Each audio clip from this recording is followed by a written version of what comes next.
কোনো একটি সুরের মূর্ছনা আমাদের মানসিক অবস্থার দ্রুত পরিবর্তন ঘটাতে পারে। আমাদের জীবনে সুখ, দুঃখ, ব্যথা, আনন্দ সবই যেন এক সুরের বিশাল তরঙ্গে আবদ্ধ। এই সুরগুলি আমাদের জীবনের এক এক সময় এক এক রূপ নেয় এবং তা যেমন পরম ব্রহ্মের আকার ধারণ করতে পারে, ঠিক তেমনই পৈশাচিক আকারও ধারণ করতে পারে। ইয়োর অক্টোপাস ওয়েডনেসডে নাইট সাগাতে শুনবেন প্রীতম পুরকাইতের কাহিনী মাউথ অর্গান। প্রীতম পুরকাইতের জন্ম 2001 সালের 4 ফেব্রুয়ারি ঠাকুরপুকুরের রসমঞ্চ চরকতলায়। আপাতত ঠাকুরপুকুর বিবেকানন্দ কলেজে কেমিস্ট্রি বিভাগের 3য় বর্ষের ছাত্র। ছোটবেলা থেকেই লেখালেখির প্রতি আগ্রহ, তবে প্রকৃতপক্ষে লেখা শুরু করে 2020 সাল থেকে। এছাড়াও ফিকশন হান্ট নামে ইউটিউবে একটা চ্যানেল আছে তার, যেখানে তার নিজের ও অন্যান্য লেখকের একাধিক পাঠ করা গল্প রয়েছে। পারলে একবার ভিজিট করে আসতে পারেন আমাদের ডেসক্রিপশনে দেওয়া লিঙ্কের সাহায্যে। শুরু হচ্ছে গল্প মাউথ অর্গান।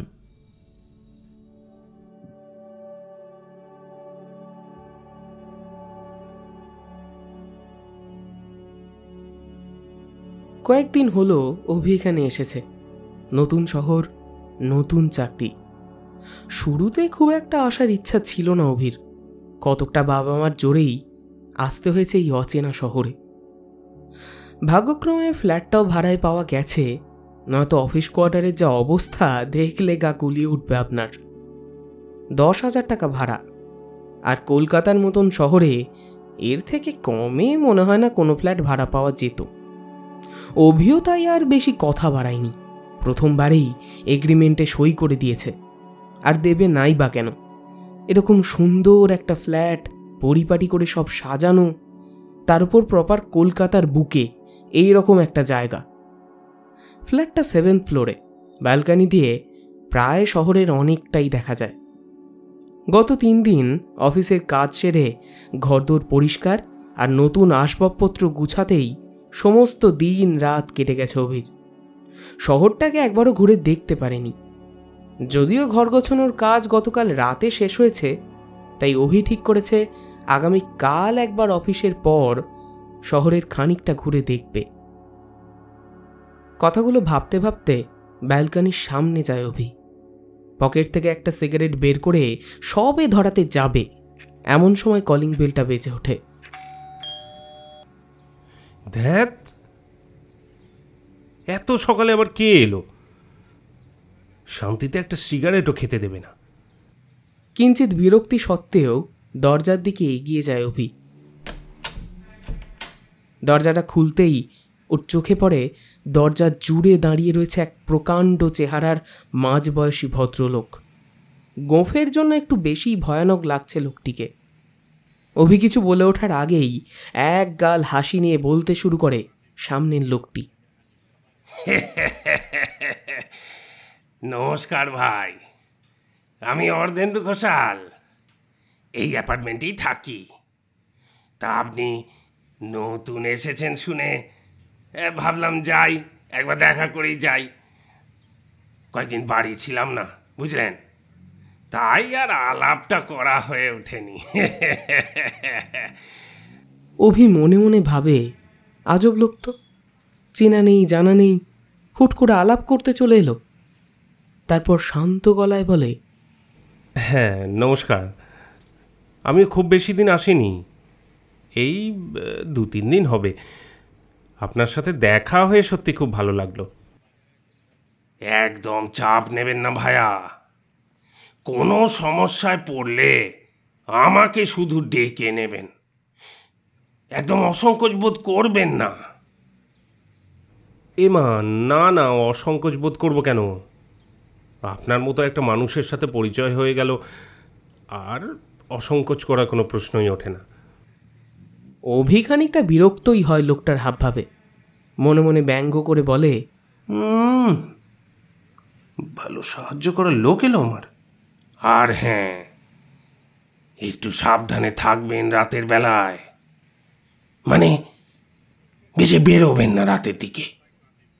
রাতে জায়গাটা সেফ নয় সেরকম। কেন বলুন তো? চোর ডাকাত আসে নাকি? ধরে নিন সেরকমই, কিন্তু আরও অনেক বিপদ আপদ আছে। তাই রাতের বেলায় একদম বেরোবেন না। লোকটা যে তখন থেকে কী মাথামুন্ডু বলছে কিছুই মাথায় ঢুকছে না তার। যেন লোকটা চলে গেলে সে বাঁচে। সৌজনের খাতিরে অভি লোকটিকে চায়ের অফার করলেও মন থেকে চা বানানোর একটুও ইচ্ছে ছিল না ওর।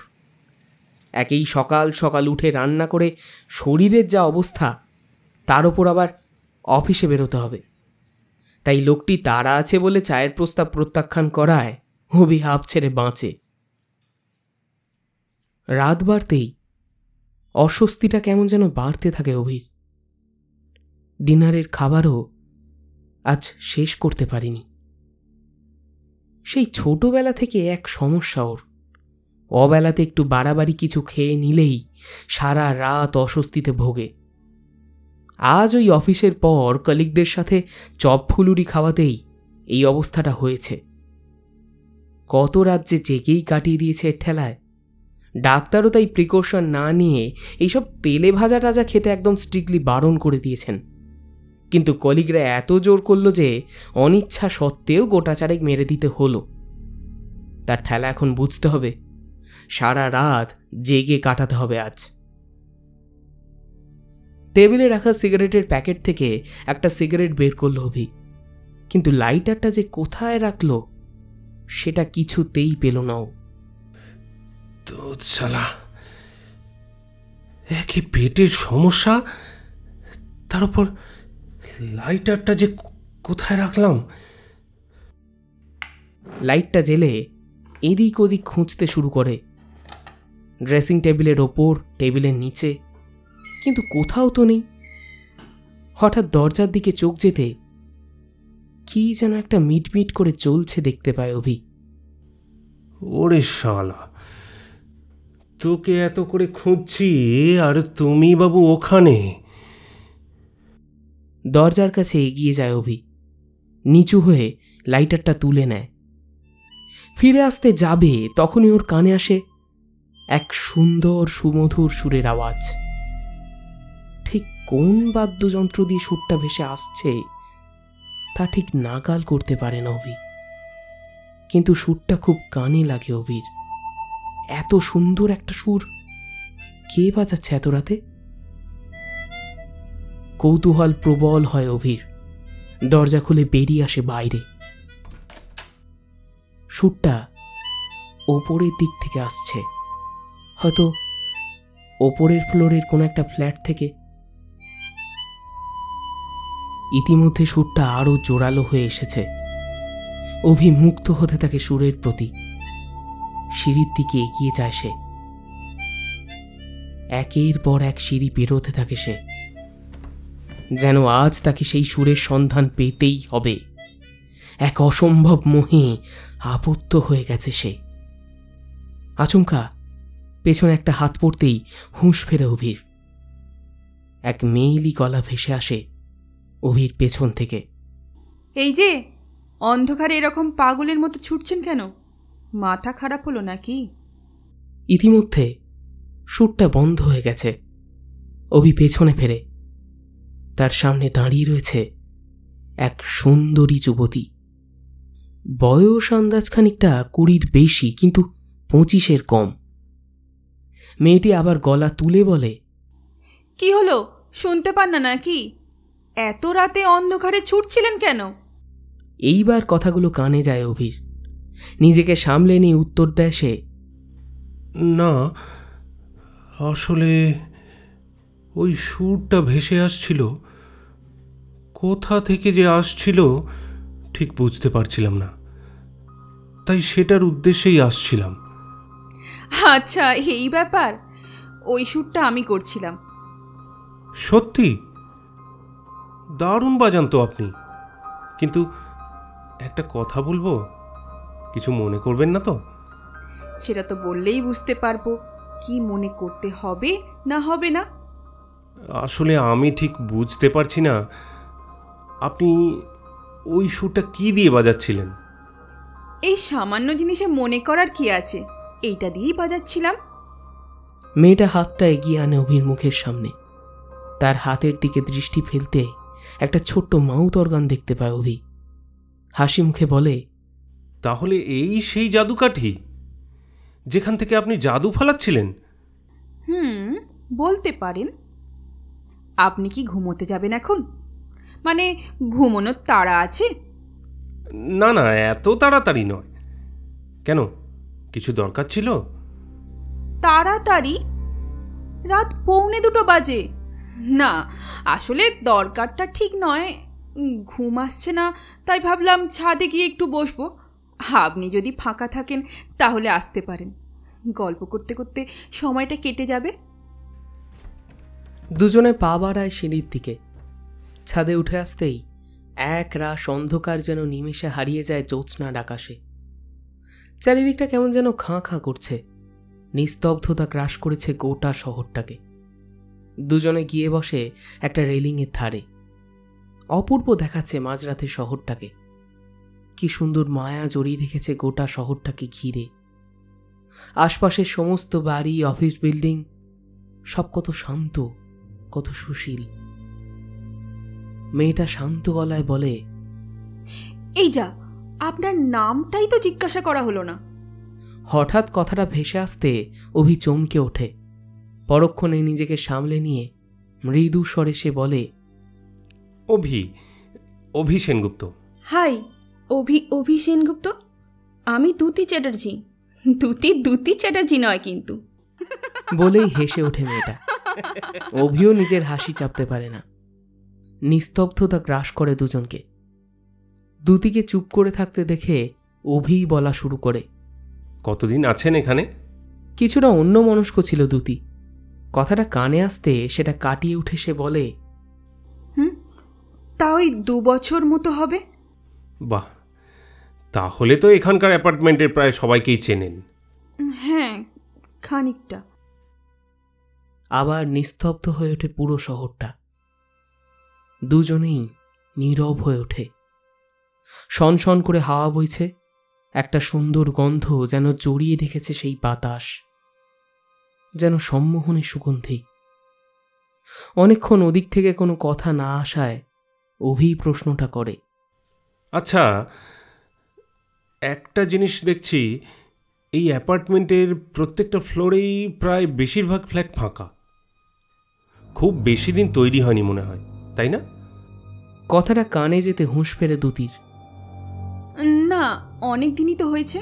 তাহলে এতগুলো ফ্ল্যাট তালা দেওয়া, এইরকম একটা জায়গায় ফাঁকা ফ্ল্যাট, লোকজন এরকম একটা জায়গায় ফ্ল্যাট কেনেননি? স্ট্রেঞ্জ। আরে না, ফ্ল্যাট সবই বিক্রি হয়ে গেছে, কিন্তু বেশিরভাগ লোকই থাকতে চায় না। ওনাদের মতে নাকি বাস্তুযোগ্য নয় এই জায়গাটা। মানে বাস্তুযোগ্য নয়? হ্যাঁ, আসলে 1.5 বছর আগে এখানে 2 জন আত্মহত্যা করেছে আর 3 জন দুর্ঘটনায় মারা গেছে। তাই যাদের ফ্ল্যাট তারা নয় বেচে দেওয়ার পরিকল্পনা করেছে, নয়তো ভাড়া দেওয়ার। এতক্ষণে অভি বুঝতে পারে কেন এত কম ভাড়ায় এত সুন্দর একটা ফ্ল্যাট সে পেল। যদিও মনে মনে একটু খুশি হয় সে, বাস্তুযোগ্য না হওয়ায় ওর অনেকটাই লাভ হয়েছে। কিন্তু তার আগে কি এরকম ঘটনা ঘটেছিল? যত দূর জানি না, হয়নি। তাহলে এইসব ভাবনা অবান্তর। দুর্ঘটনা ঘটতেই পারে, আশেপাশের কত জায়গায় প্রতিদিন কত ঘটনা ঘটছে, তা বলে কি সেখানে যাওয়া বন্ধ করে দেবে? কি যাতা। সেটাই তো। অভির চোখ যায় মেয়েটির পাশে রাখা মাউথ অর্গানটার দিকে। কি ছোট্ট একটা যন্ত্র, অথচ কত অদ্ভুত সুর খেলা করছে ওর ভেতরে। কত তাল রাগ নির্দ্বিধায় ভেসে বেড়াচ্ছে ওর মধ্যে দিয়ে। দ্যুতির চোখ অভির দিকে পড়তে সে লক্ষ্য করে অভি এক দৃষ্টিতে দেখে যাচ্ছে মাউথ অর্গানটাকে। কি দেখছেন? অভির মনে প্রাণে তখন ভাসছিল সেই যন্ত্রটা। হঠাৎ কথাটা কানে আসতে থতমত খেয়ে ওঠে অভি। পর মুহূর্তে নিজেকে সামলে নিয়ে বলে, না, আসলে ওই যন্ত্রটাকে দেখছিলাম, কি সুন্দর না বলুন? যাই হোক, আপনি কি চাকরি করেন না অন্য কিছু? চাকরি? কথাটা কানে যেতে একরাশ ভাবনার বোঝা গ্রাস করে তাকে। আচ্ছা, থাক, আর বলতে হবে না। আমিও এত কিছু জিজ্ঞেস করে বসছি, আপনি স্বাচ্ছন্দ্য বোধ করছেন কিনা সেটা একবারও ভাবছি না। না না, সেরকম কোনো ব্যাপার নয়। আসলে চাকরি বা ব্যবসা কিছুই করি না। বাবা মা চাইতো চাকরি টাকরি কিছু একটা করি, কিন্তু আমার ওইসব ভালো লাগে না। আসলে ওরা আমার মিউজিক নিয়ে এত মাতামাতি করাটা পছন্দ করতো না। ওরা বারবার বলতো কি হবে এই গান বাজনা নিয়ে, কোনো ফিউচার নেই এতে। আচ্ছা, তাহলে মিউজিকই পেশা? হ্যাঁ, রাতের বেলায় মাউথ অর্গান বাজিয়ে সম্মোহিত করি আপনাদের, এটাই আমার পেশা। কথাটা শুনে অভি জোরে হেসে ওঠে। ইতিমধ্যে মেয়েটাকে পছন্দ করতে শুরু করেছে সে। কি মিষ্টি কথা বলার ধরন তার, সাথে এরকম লাস্যময়ী হাসি। চারিদিকের পরিবেশটাও যেন তার সংস্পর্শে বিচিত্র সুন্দর হয়ে উঠেছে। জোকস অ্যাপার্ট, আসলে আমি ইনস্ট্রুমেন্টাল মিউজিক শেখাই, তার থেকে ভালোই ইনকাম হয়, খুব ভালোভাবেই কেটে যায়। তাহলে এখন নিশ্চয়ই আপনার বাবা মা আপনাকে নিয়ে গর্ববোধ করেন? কথাটা শুনে চুপ করে যায় দুতি। তার মুখ বিবর্ণ হয়ে ওঠে। অভি ঠাউর করতে পারে না ব্যাপারটা। এই কি হলো, চুপ করে গেলেন যে? অস্বস্তিটা কাটিয়ে ওঠে দুতি। হাত দিয়ে চোখের জল মুছে বলে, বাবা মা নেই, এই ছাদ থেকে পড়ে মারা যান আমার চোখের সামনে, আমি বাঁচাতে পারিনি জানেন। চোখ দুটো জলে ভিজে যায় দুতির। টুকরে টুকরে কাঁদছে সে।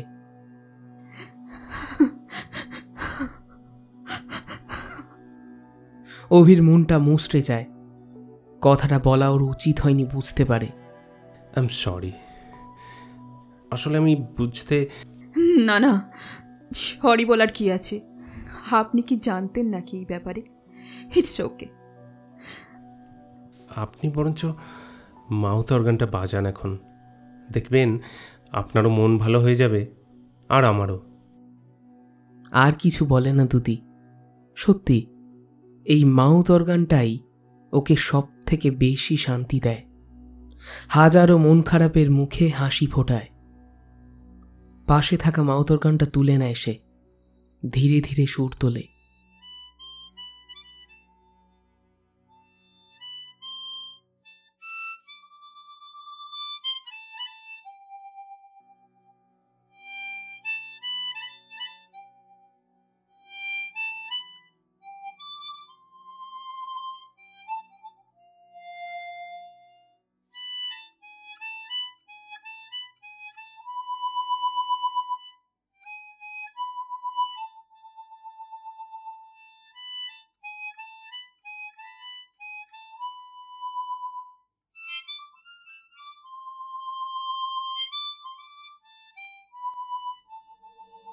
অন্ধকার আচ্ছন্ন আকাশ যেন সুরের আলোয় ঝলমল করে ওঠে।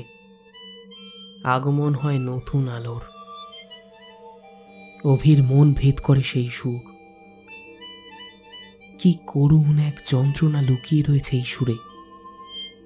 যেন থেমে যাচ্ছে এই চলমান ভূখণ্ড, থমকে যাচ্ছে বাতাস। পৃথিবীরা যেন কেউ বন বন করে ঘুরিয়ে দিয়েছে, আসলে ঠিক ঘোরায়নি, হাতের তালুর উপর লাট্টুর মতো ছেড়ে দিয়েছে।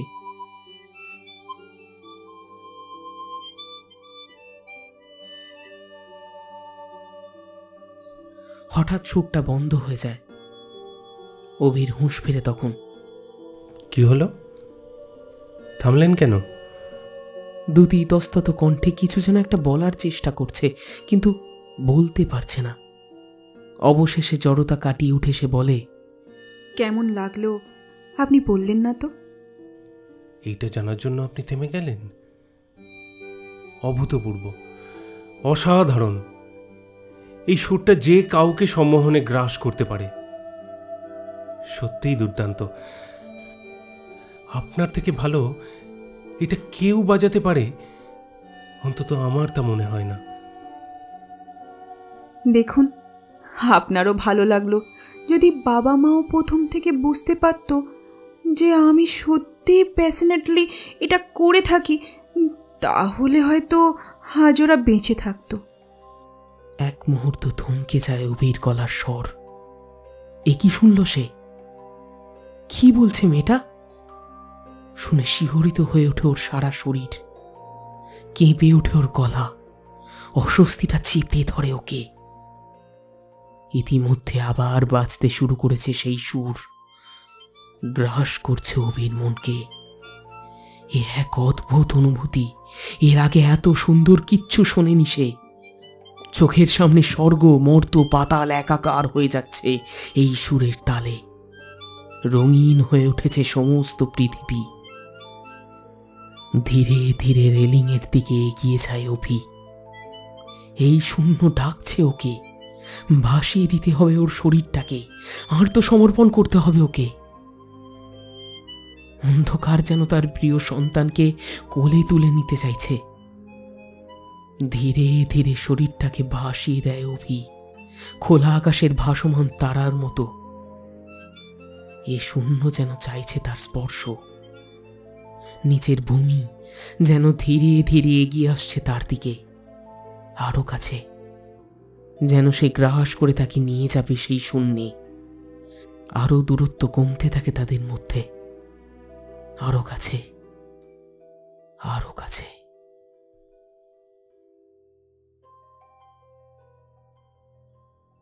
হঠাৎ ঘুমটা ভেঙে যেতে ধর্মড়িয়ে উঠে পড়ে অভি।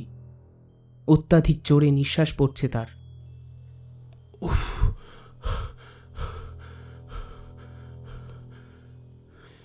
স্বপ্ন ছিল তাহলে? নাইট টেবিল হাতড়ে জলের বোতল খুঁজতে গিয়ে মনে পড়ে অভি জলের বোতল নিয়ে শুতে আজ ভুলে গেছে। সুইচ বোর্ডের দিকে হাতটা বাড়িয়ে আলোর সুইচটা টিপে দেয়, কিন্তু আলো জ্বলে না। বিছানা ছেড়ে উঠে পড়ে সে।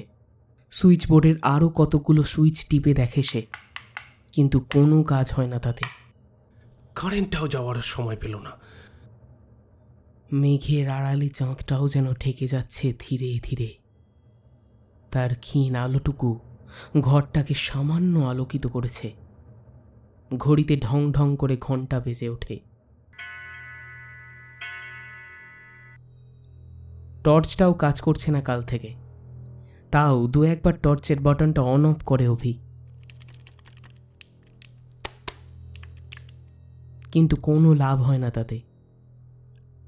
এখন চাঁদের এই কিঞ্চিত আলোটুকুই তার ভরসা। চাঁদের এই আলোয় ভর করে ড্রয়িং রুমের দিকে এগিয়ে যায় অভি। এতক্ষণে ঘুমে দেখা স্বপ্নটার আভাস ধীরে ধীরে কাটতে শুরু করেছে, কিন্তু মনের মধ্যে থেকে উৎকণ্ঠাটা যেন যেতেই চাইছে না।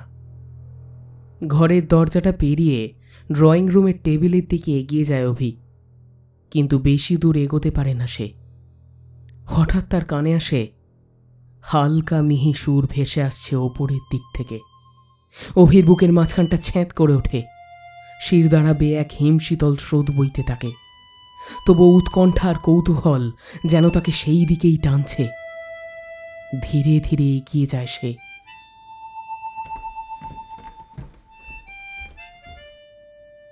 বাধ্য শ্রোতার মতন ছাদের দিকে উঠে আসে অভি। ছাদে উঠে আসতেই অভির চোখে পড়ে এক নারী দেহের অবয়ব। তার দিকে পেছন করে ছাদের রেলিংয়ের উপর বসে আছে সে। সেখান থেকেই ভেসে আসছে সেই সুমধুর মায়াবিনী সুর। অভির পা দুটো তাকে ধীরে ধীরে এগিয়ে নিয়ে যাচ্ছে সেই নারী দেহের সন্নিকটে। আস্তে আস্তে তার একদম কাছে চলে আসে অভি। ধীরে ধীরে মেয়েটির কাঁধের দিকে হাত বাড়ায়। হঠাৎই থেমে যায় সুরটা। এতক্ষণে নারী দেহটি তার দিকে মুখ ফিরিয়েছে। তার মুখের দিকে চোখ পড়তেই আঁতকে ওঠে অভি। তার কানের পাশ দিয়ে সুন্দর চুলের ধারা নামলেও তার মুখটা কোনো নারী মূর্তির নয়। মুখ থেকে চামড়াগুলো যেন গলে গলে পড়ছে, হাড়গুলো বেরিয়ে আসছে। চোখের উজ্জ্বল সাদা মণি দুটো যেন ঠিকরে বেরিয়ে আসতে চাইছে। ঠোঁট ভরে গেছে এক ক্রূর শয়তানি হাসিতে। অভির পাটা ঠান্ডা হয়ে ওঠে। হঠাৎই সামনের অবয়বটি ঝাঁপ দেয় ছাদ থেকে। ঘটনাটা এত দ্রুত ঘটে যে অভির মস্তিষ্কে সেটা বুঝতে কিছুটা সময় লাগে। ধীরে ধীরে রেলিংয়ের একদম কাছে এগিয়ে যায় সে। সেখান থেকে নিচের দিকে তাকাতেই অভি যা দেখে তাতে তার মাথা ঘুরে ওঠে। নিচের মাটিতে পড়ে আছে এক রক্তশূন্য দেহ। সেটাকে ঘিরে দাঁড়িয়ে রয়েছে কয়েকজন মানুষ, না, মানুষের অবয়ব। তাদের ঠিক পাশেই দাঁড়িয়ে রয়েছে সেই নারী দেহ। নারী দেহটি অভির দিকে তাকিয়ে ক্রূর হাসি হাসছে। পাশের বাকি অবয়বগুলো ওর দিকেই তাকিয়ে রয়েছে। সবার মুখে লেগে আছে তাজা রক্ত, লাল তাজা রক্ত। হঠাৎই সে লক্ষ্য করে মাটিতে পড়ে থাকা সেই রক্তশূন্য দেহটি যেন তার দিকে ধীরে ধীরে ঘুরে তাকাচ্ছে। ঠান্ডা হয়ে ওঠে সমস্ত শরীর। চাঁদের ক্ষীণ আলোয় মুখটা দেখা যাচ্ছে তার। দেহটি আর কারণ নয়, স্বয়ং অভিরই। আতঙ্কে ভরে ওঠে ওর সমস্ত দেহ। পিছিয়ে আসতে থাকে সে। তার অন্তরাত্মা যেন কিছু বলতে চাইছে, না, এ হতে পারে না। এ কি দেখছে সে? না, সে আগেও স্বপ্ন দেখেছে, এখনো স্বপ্ন দেখছে। নিজেকে একটা চিমটি কাটে সে, কিন্তু এ কি? কোনো স্পর্শই অনুভব করতে পারছে না সে। তার শরীরটা যেন হালকা হয়ে উঠেছে, বাতাসে যেন ভেসে আছে শরীর। ধীরে ধীরে মাটির দিকে তাকায় সে। তার হিমশীতল পা দুটো ভাসছে বাতাসে। নিচে থেকে যেন কার জোরালো কলা ভেসে আসছে। এসো অভি, এসো। এখন তো আর কোনো বাধা নেই। না, শুধু সেই মহিলার কণ্ঠ নয়, সাথে মিশে আছে আরো অনেক পৈশাচিক স্বর। এসো, এসো অভি, এসো, এসো, এসো, এসো, এসো, এসো অভি।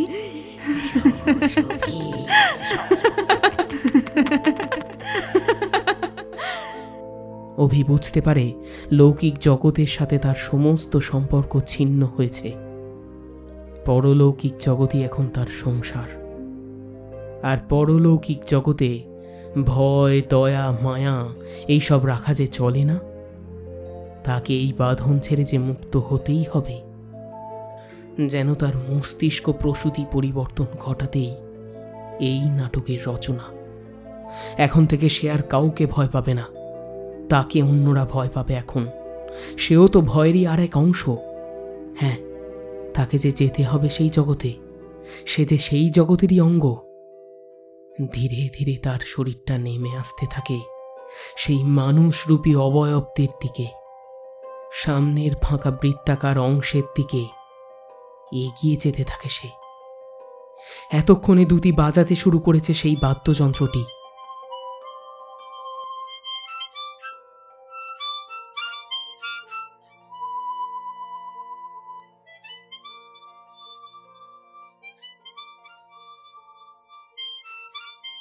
বাকি অবয়বগুলো একটা ধোঁয়ার কুণ্ডলী পাকিয়েছে সেই সুরটাকে ঘিরে। ধোঁয়ার কুণ্ডলীটা ধীরে ধীরে মাউথ অর্গানের এক একটি ছিদ্রের ভেতর প্রবেশ করছে। বাতাসে ঘোলাটে আবহাওয়াটা মিশে যাচ্ছে ধীরে ধীরে।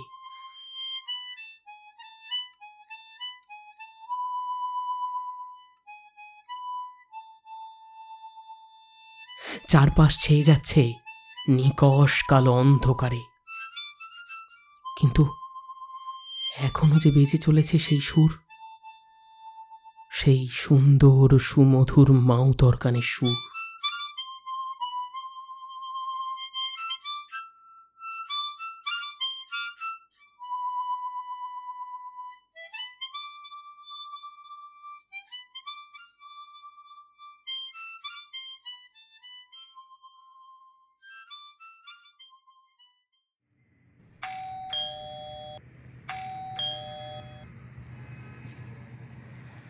সাত সকালে কলিং বেলটা বেজে উঠতেই কিছুটা বিরক্ত হয়েই দরজাটা খোলে ইন্দ্র। নমস্কার, শুনলাম আপনি নতুন এসছেন এই অ্যাপার্টমেন্টে, তাই ভাবলাম আপনার সাথে একবার আলাপ করেই যাই। আমি অভি সেনগুপ্ত।